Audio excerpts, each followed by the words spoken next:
Today we're going to dive into the pros and cons of living in Venice, California, but first let's take a quick step back in time. The Venice beach we know was originally intended as a recreation of Venice, Italy, and it originally had 16 miles of canals and 3 amusement piers running through it. But as the town's population grew, issues with infrastructure and sewage caused them to be annexed to Los Angeles in 1926. And after that, most of the canals were paved over and turned into streets, and a lot of the buildings in Venice were actually demolished. This led to Venice, California being referred to as the slum of the seas in the 1950s. But when the 70s rolled around, people were once again attracted to Venice because of its cheap living costs and inexpensive large lofts. Because of this, it became a type of bohemian refuge for artists from all over who wanted to paint street murals and perform street art. Today, Venice is the largest tourist destination in Los Angeles, and the times of it being an inexpensive place to live are no longer. My name's Pearce and I work in real estate in Los Angeles, helping people move from all over. Today, we're going to explore the pros and cons of day-to-day living in Venice, California.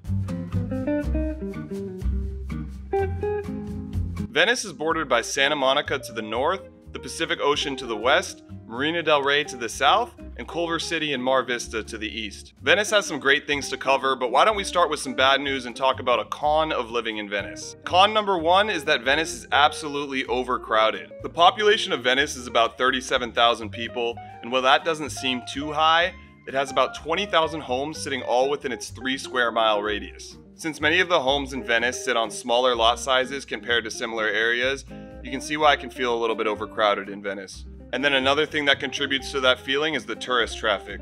The only place in Southern California that receives more tourist traffic than Venice Beach is Disneyland. So with about 15 million visitors a year, it's easy to see why Venice can feel like a little bit of a crowded place to live. And besides the foot traffic, you're also seeing heavy traffic from cars in the area. Venice Beach is about 20 minutes away from LAX, and people taking Lincoln Boulevard north from LAX will be driving straight through Venice to get to areas like Santa Monica and beyond. The 90 freeway also ends and connects to Lincoln Boulevard right at the edge of Venice. So you also get the traffic coming off the freeway exit ramp mixed in there as well. And lastly, you see how you have Venice Boulevard and Abbot Kinney running through here? So you're going to have many people frequenting businesses that are around these major boulevards. Now, I used to live in Marina del Rey, which is right next to Venice, and I was working in cars at the time, and I actually got my dealer's license, and I leased a spot on Venice Boulevard where I was going to open up a car dealership, and I started a car wash there.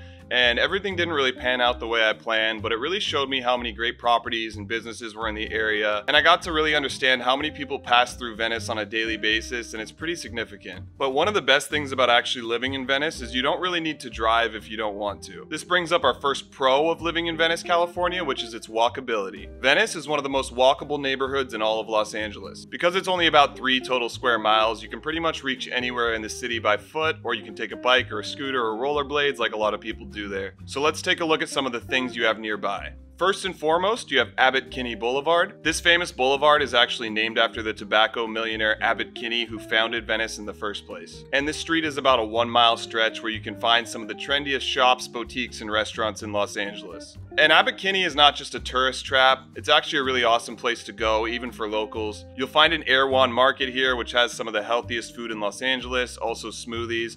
And it's definitely kind of a rich person's market. It's very expensive, but people love Erewhon, and it is a really healthy place to go. And if you keep going down, you'll run into some of the trendiest small chains you'll find around Los Angeles, like Salt and Straw and Alfred Coffee. For the record, both of these places are great. I'm actually lactose intolerant, so I have Salt and Straw's mint chocolate chip vegan ice cream, and it's one of the best vegan ice creams that they make. Usually I don't like vegan ice cream because the taste is just nowhere near where it should be, but the mint chocolate chip, the taste and the texture of Salt and Straw, great stuff. And also, if you get hungry while you're checking out the boutiques on Abbot Kinney, they have some of the greatest restaurants in Los Angeles that people come from all over to go to. One of these that's well known is called Jelena, and I think it definitely lives up to the hype. This restaurant is chef owned, and it has some of the best shareable food in Los Angeles, and they're constantly keeping their menu updated. Something interesting about Jelena is that the wood-clad ceiling was actually built using reclaimed planks from an old barn in Oregon, and the brick flooring was also salvaged from an old warehouse. So Jelena definitely doesn't feel like one of these super corporate spots that's all about the money. They feel like they got a little bit of a hometowny vibe to them, even though they're super popular. But Abbot Kinney has a ton of places like this that are super unique, and they're all walkable if you live in Venice. And of course, don't forget the reason that Venice Beach is such a popular tourist destination, the Venice Beach Boardwalk. Even as an LA native, I've gone to the Venice Beach Boardwalk many times in my life. I never get tired of it. They used to have a freak show going on there that started back in 2006, but it ended about 11 years later in 2017. But it was definitely a great representation of what Venice Beach is all about. Nowadays, you can still walk down the boardwalk and see a ton of unique art and different little trinkets that people have set up to sell. And it's also a great place to people watch in Venice. You'll see a ton of street performers and things that you just won't see in any other area in Los Angeles. You can also see some seriously skilled skateboarders here, and a lot of people call Venice Beach the birthplace of skateboarding. In fact, skateboarding for the 2028 Summer Olympics in Los Angeles is going to be held at the Venice Beach Skate Park. Besides that, you can see things like the Muscle Beach Gym that Arnold Schwarzenegger used to go to, or you can see things like people playing pickup basketball games or volleyball games. And a lot of this stuff is a little bit more interesting to tourists and not so much of the locals living there. But if you are a resident, something that I can see you enjoying all the time would be taking bike rides down the bike path that's along the beach in Venice. It's one of my favorite things about Venice. Whenever I would go there, I always tried to use the bike paths and ride my bike down. You get a really nice view of, the ocean, and you can people watch on your other side. You also get that nice ocean breeze and the great weather that's there. So it's a really great experience to use those bike paths. And there's also bike rentals like all around, so you don't even have to own your own bike. And you'll see people rollerblading and stuff like that as well. But the point is, Venice Beach has so many things to do packed into such a small area, and I would consider Venice Beach a 100% walkable neighborhood. And a lot of people in Venice do own cars just to reach other areas in Los Angeles because it is a little bit tucked away into the corner. But if you live in Venice and don't have a car, there's no need to really have one to complete your daily activities. All you really need to do is walk from place to place. You can get all the food you need, you can do all the things you want to do. You really don't need the car. So whether you walk, rollerblade, skateboard, bike, or scooter, Venice is a great place to experience the outdoors. Which brings us to our next pro, the beauty in Venice. Some masterpieces that have been filmed in Venice include American History X, Lords of Dogtown, and Californication. Californication is actually based in Venice Beach, and the show has film locations all around Los Angeles, but if you haven't seen it and you are a fan of LA, I highly recommend checking it out. And one of my favorite parts about Venice that I still think is something that's highly underrated is the Venice Beach canals. They're actually somewhat easy to miss, but where the Venice Boardwalk meets 25th Avenue, you can enter them, and it looks like almost something out of a romance movie. They're so beautiful. Many luxury homes line the Venice canals, and you'll see a lot of boats docked up against them. And when you walk around this area, you really get to understand the appeal of Venice. And another reason Venice is beautiful is just because of all the art. Like I mentioned earlier, in the 70s and 80s, Venice Beach began being painted all over because of all the artists that were moving into the area. And nowadays you can see some of the most beautiful street art in Los Angeles lining the buildings and the streets of Venice. I just think there's so much unique beauty in Venice because of the types of people in the crowd that it attracts there. Something that's special about Venice is that it's sort of a blend between a lot of people nowadays that are wealthy and not wealthy. So you see this type of mix of worlds in the area that you don't see so much in so many other areas. You also have the mosaic tile house there, which is something that you've probably never seen before. This house is open for only a few hours every Saturday, but it's very characteristic of the types of beautiful things that you'll find in Venice. And of course, one of the most obvious beautiful things in Venice is the beach, which you're living walking distance from. Not only can you get to Venice Beach in a breeze, but if you go down a little bit further, a couple miles, you also reach Santa Monica Beach and Santa Monica Pier. So with all these amazing things about Venice's location, we can see why it gets a lot of tourist traffic, and it also gets a lot of congestion and traffic. So obviously Venice has some great weather, some great amenities, things to do, and places to see.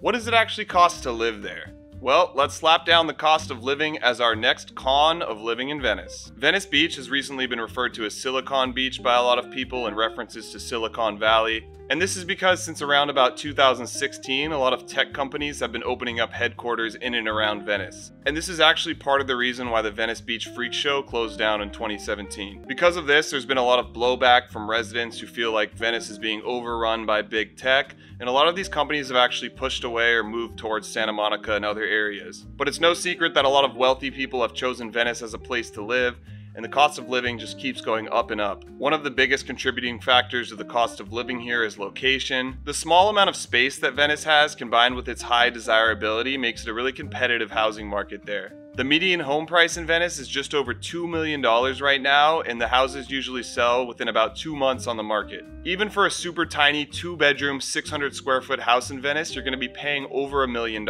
In fact, I can't even find one house that's listed in Venice right now for less than $1 million. And the rental costs are just as bad, with a 1-bedroom apartment averaging about $3,000 a month in rent, and a 2-bedroom apartment averaging about $5,400 a month in rent. This leaves Venice sitting at about 50% more expensive than other areas in Los Angeles. So cost of living, but particularly the cost of housing, is one of the biggest cons of living in Venice. And obviously cost of living fluctuates a lot depending on location, which is the most important part. So usually you're paying a little bit more for what you're getting, which is how it usually goes in the world. You get what you pay for type of thing. It's just important to note that you will be spending a significant amount more money to live close to the beach and all of the things Venice has to offer and all of its history. But because Venice is so unlike any other area in Los Angeles, the residents there seem to really appreciate the things that it has to offer. So we talked about how walkable Venice is and how for daily life you can pretty much do everything you need to without having to use a car. You only really need a car if you're frequently going to other areas in Los Angeles. We also talked about because Venice has so much tourism and a lot of big roads running through it, and a lot of people go there just to frequent the businesses and things that are there, that it's going to be an overcrowded place with a lot of traffic. But when you're surrounded by beaches, art, and natural beauty everywhere,